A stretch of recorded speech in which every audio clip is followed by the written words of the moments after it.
പഹൽഗാം ഭീകരാക്രമണത്തിന് പിന്നാലെയുണ്ടായ ഭാരതവും പാകിസ്ഥാനും തമ്മിലുള്ള സംഘർഷത്തിൽ UN സുരക്ഷാ സമിതിക്ക് തെളിവ് കൈമാറി രാജ്യം.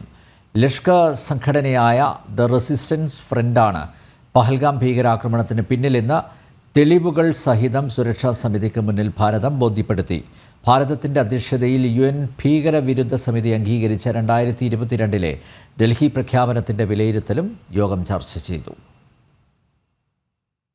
ഐക്യരാഷ്ട്രസഭയുടെ ഭീകരവിരുദ്ധ സമിതി അണ്ടർ സെക്രട്ടറി ജനറൽ വ്ളാഡിമിർ വെറങ്കോയും തീവ്രവാദ വിരുദ്ധ കമ്മിറ്റി എക്സിക്യൂട്ടീവ് ഡയറക്ടറേറ്റിലെ അസിസ്റ്റന്റ് സെക്രട്ടറി ജനറൽ നതാലിയ ഗർമാനുമായും ഇന്ത്യൻ പ്രതിനിധി സംഘം കൂടിക്കാഴ്ച നടത്തി. പഹൽഗാം ഭീകരാക്രമണത്തെക്കുറിച്ചുള്ള പ്രധാനപ്പെട്ട തെളിവുകൾ ഭാരതം കൈമാറി. പാക് ഭീകര സംഘടനയായ ലഷ്കർ ഇ തോയ്ബയുടെ ഭാഗമായ ദ റെസിസ്റ്റന്റ് ഫ്രണ്ട് എന്ന സംഘടനയിൽ ഉൾപ്പെട്ട ഭീകരവാദികളാണ് 26 പേരെ ബൈസരൻ താഴ്വരയിൽ കൊലപ്പെടുത്തിയതെന്ന അന്വേഷണ ഏജൻസികളുടെ കണ്ടെത്തൽ തെളിവുകളോടെ ഭാരതം വ്യക്തമാക്കി. GRF ലോകരാജ്യങ്ങൾക്ക് തന്നെ ഭീഷണിയാണെന്നും GRFനെ ആഗോള ഭീകര സംഘടനയുടെ പട്ടികയിൽ ഉൾപ്പെടുത്തണമെന്നും ഭാരതത്തിൽ നിന്നുള്ള പ്രതിനിധി സംഘം ആവശ്യപ്പെട്ടു.